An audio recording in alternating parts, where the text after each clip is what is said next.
कांग्रेस की नहीं कम हो रही मुश्किलें। चुनावी दंगल में क्या अकेली रह गई कांग्रेस? एक के बाद एक नेताओं ने छोड़ा साथ। दिग्गज नेताओं के धोखे से बढ़ी टेंशन। नमस्कार, मैं हूं साइमा और आप देख रहे हैं टर्निंग पॉइंट। लोकसभा चुनाव 2024 का बिगुल बज चुका है, जिससे सियासी माहौल भी काफी ज्यादा गरमाया हुआ है। एक तरफ तो चुनाव की तारीखों का ऐलान हो चुका, तो वहीं दूसरी तरफ विपक्षी गठबंधन के लिए मुश्किलें भी कम होने का नाम नहीं ले रही। कई जगहों पर सीट शेयरिंग को लेकर बात ही नहीं बन पा रही है, तो वहीं दूसरी तरफ कांग्रेस पार्टी को झटका देने वालों की भी कमी नहीं है, उनकी भी लंबी लाइन है। जब लोकसभा चुनाव की तारीखों का ऐलान हो चुका है, तो ऐसे में विपक्षी पार्टियों को अपने नेताओं को भरोसे में रखना चाहिए और आगे की रणनीति पर काम करना चाहिए। लेकिन कांग्रेस पार्टी में अंदर खाने की बगावत ही रुकने का नाम नहीं ले रही है, जिसकी वजह से कांग्रेस में टेंशन का माहौल बना हुआ है। लेकिन चुनाव से ऐन वक्त पहले ही कांग्रेस नेताओं का अपनी पार्टी को छोड़कर जाना कांग्रेस के लिए बड़ी मुसीबतें खड़ी कर रहा है। तो किस नेता ने इस बार कांग्रेस की टेंशन बढ़ाई है और कैसे कांग्रेस अपने ही नेताओं की वजह से बैकफुट पर है, सारे सवालों के जवाब हम आपको देते हैं। जिस वक्त देश में लोकसभा चुनाव की घोषणा होने वाली थी, लेकिन लोकसभा चुनाव की घोषणा से पहले ही कांग्रेस पार्टी को जबरदस्त तरीके का झटका लग गया। दरअसल कांग्रेस पार्टी के प्रदेश प्रवक्ता बिरसा उरांव ने कांग्रेस पार्टी का दामन छोड़ दिया। उन्होंने 15 मार्च को पार्टी के सभी पदों और प्राथमिक सदस्यता से त्याग पत्र कांग्रेस प्रदेश अध्यक्ष को सौंप दिया। 16 मार्च को बिरसा उरांव अपने सैकड़ों कार्यकर्ता और समर्थकों के साथ में भारतीय जनता पार्टी में शामिल हो गए। इसकी जानकारी देते हुए बिरसा उरांव ने बताया कि इसे लेकर भारतीय जनता पार्टी की तरफ से हरमू मैदान रांची में समारोह का आयोजन किया गया। समारोह में भाजपा प्रदेश अध्यक्ष सह पूर्व मुख्यमंत्री बाबूलाल मरांडी के साथ ही भाजपा के कई बड़े नेताओं के सामने वो भाजपा में शामिल हो गए। कांग्रेस छोड़कर भाजपा में शामिल होने के मामले में बिरसा उरांव ने बताया कि प्रधानमंत्री नरेंद्र मोदी की सबका साथ सबका विकास के साथ जन कल्याणकारी योजना और राष्ट्र हित में किए जा रहे कार्यों को बताया। उन्होंने कहा कि प्रधानमंत्री और भाजपा के प्रदेश अध्यक्ष पूर्व मुख्यमंत्री बाबूलाल मरांडी के विचारों से प्रभावित होकर यह निर्णय लिया है। कहा कि प्रधानमंत्री नरेंद्र मोदी की तरफ से झारखंड और राज्य के आदिवासियों के प्रति विशेष ध्यान दिया जा रहा है। केंद्र सरकार ने आदिवासियों को विशेष सम्मान देते हुए राष्ट्रपति से लेकर केंद्र में कई आदिवासियों को मंत्री बनाया है।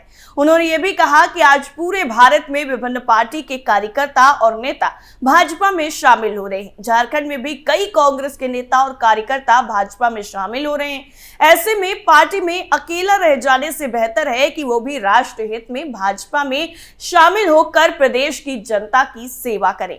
बिरसा उरांव पूर्व में भाजपा से ही जुड़े हुए थे। वो वनवासी कल्याण केंद्र और विश्व हिंदू परिषद से भी जुड़े हैं।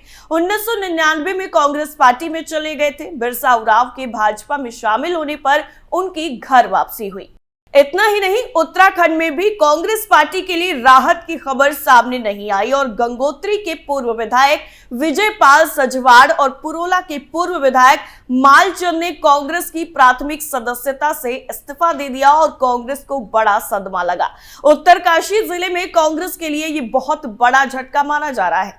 पिछले दिनों में ही उत्तरकाशी नगर पालिका के निवर्तमान अध्यक्ष रमेश सेमवाल ने भी पार्टी छोड़ दी थी। कांग्रेस में पार्टी छोड़ने का ये जो सिलसिला है, यह थमता हुआ नजर नहीं आ रहा है। गढ़वाल संसदीय सीट के पूर्व प्रत्याशी मनीष खंडूड़ी ने कांग्रेस छोड़कर पार्टी को झटका दिया था। अब टिहरी लोकसभा सीट पर कांग्रेस के 2 पूर्व विधायकों ने कांग्रेस को अलविदा कह दिया है। दोनों पूर्व विधायक भाजपा में शामिल हो सकते हैं, इसकी भी जानकारी सामने आ गई है, लेकिन पार्टी के सूत्रों ने इसकी पुष्टि अभी तक नहीं की है। एआईसीसी के सदस्य रहे सजवाड़ ने प्रदेश कांग्रेस कमेटी के अध्यक्ष करण माहरा को अपना इस्तीफा भेज दिया, जिसमें उन्होंने इस्तीफा देने की व्यक्तिगत वजह भी बताई है। राजनीतिक गलियारों और उत्तरकाशी जिले में 2 दिन पहले ही चर्चाओं का बाजार गर्म था कि सजवाड़ जल्द ही भाजपा का दामन थाम सकते हैं। पुरोला में इसके पूर्व विधायक मालचंद ने भी अपना इस्तीफा कांग्रेस प्रदेश अध्यक्ष को भेज दिया है। मालचंद पहले भाजपा में रह चुके हैं। उधर जिला कांग्रेस अध्यक्ष मनीष राणा ने कहा है कि जिस पार्टी ने सजवाड़ को 20 सालों तक शीर्ष नेतृत्व में रखा, 2 बार विधायक बनाया, उसे छोड़कर जाना कहीं न कहीं कार्यकर्ताओं को निराश करता है। वहीं दूसरी तरफ भाजपा के जिला अध्यक्ष हरीश डंगवाल ने कहा है कि भाजपा की विचारधारा और पीएम मोदी और धामी के नेतृत्व और नीतियों से प्रभावित होकर जो भी पार्टी में आना चाहता है उन सभी का स्वागत है। अगर विजय पाल सजवाड़ भाजपा में शामिल होते हैं तो इससे लोकसभा चुनाव में भाजपा को इसका बड़ा फायदा होगा। वहीं दूसरी तरफ करण माहरा ने कहा है कि मुझे अभी भी 2 पूर्व विधायकों का इस्तीफा नहीं मिला है। इस समय कांग्रेस पार्टी सांप्रदायिक ताकत और संविधान को बचाने की लड़ाई लड़ रही है। ऐसे में वक्त में पार्टी छोड़कर जाना दुर्भाग्यपूर्ण है। पूर्व विधायकों के इस कदम से पार्टी आहत है। पार्टी ने उन्हें पूरा मान सम्मान दिया। अगर किसी तरह की नाराजगी थी तो उन्हें पार्टी फोरम पर रखनी चाहिए थी। कांग्रेस के वरिष्ठ नेता और अलवर के पूर्व सांसद डॉक्टर करण सिंह यादव ने भी 15 मार्च को पार्टी की प्राथमिक सदस्यता से त्याग पत्र दे दिया। 2 बार के सांसद यादव ने पार्टी की तरफ से उन्हें आगामी लोकसभा चुनाव में टिकट नहीं दिए जाने के लिए कांग्रेस के वरिष्ठ नेता भंवर जितेंद्र सिंह को जिम्मेदार ठहराया और ये घटनाक्रम हाल ही में कांग्रेस के पूर्व मंत्रियों और विधायकों की भाजपा में शामिल होने के कुछ दिनों बाद ही सामने आया है। पूर्व सांसद यादव ने अलवर में संवाददाताओं से कहा कि व्यक्तिगत कारणों से मैंने पार्टी की प्राथमिक सदस्यता से अपना इस्तीफा दे दिया है। पार्टी के माध्यम से लोगों की सेवा करने का मौका देने के लिए मैं नेता सोनिया गांधी, अशोक गहलोत और दिवंगत राजेश पायलट का आभारी हूं। उन्होंने कहा कि मुझे उस पार्टी को छोड़ने का दुख है जिसके साथ मैं 25 साल तक जुड़ा रहा। मैं अच्छा पद और प्रतिष्ठा छोड़कर राजनीति में आया हूं। लोग चाहते थे कि इस बार मैं चुनाव लड़ूं और जीतूं। यादव ने पूर्व सांसद भंवर जितेंद्र सिंह का जिक्र करते हुए कहा कि उन्होंने उनका राजनीतिक करियर खराब कर दिया। इतना ही नहीं, आगे उन्होंने कहा है कि 2004 में सांसद होने के बावजूद उन्हें चुनाव लड़ने के लिए टिकट नहीं दिया गया। फिर उन्हें 2019 में लोकसभा चुनाव लड़ने के लिए टिकट देने से इनकार कर दिया गया और जितेंद्र सिंह को टिकट दिया गया, लेकिन वो 3 लाख से अधिक मतों से असफल रहे। उन्होंने यह भी कहा कि मैं एक विजेता उम्मीदवार हूं, मैं 2 बार विधायक और सांसद रहा हूं और मेरी छवि अच्छी है।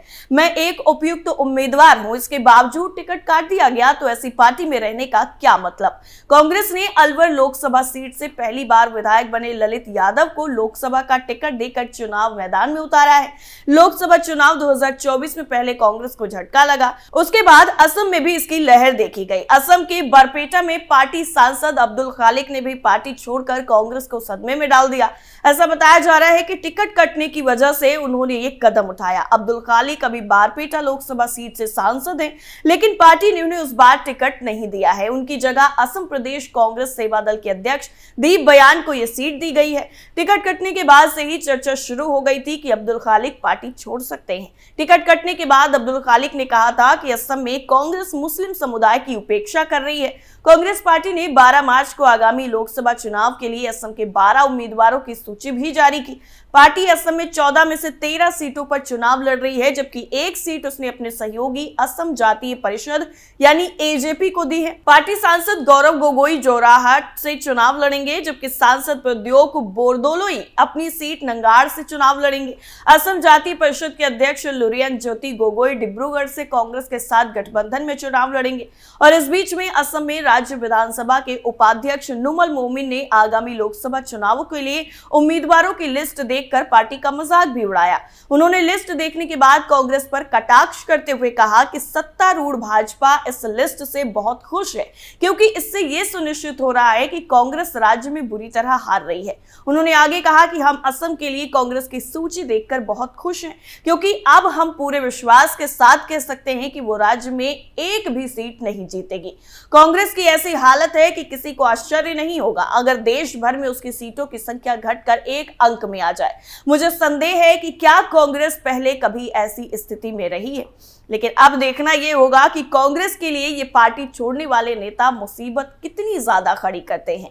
आपका क्या मानना है? आप हमें अपनी राय कमेंट करके जरूर बताइएगा। फिलहाल के लिए इतना ही। बाकी खबरों के लिए आप जुड़े रहिए कैपिटल टीवी के साथ। नमस्कार।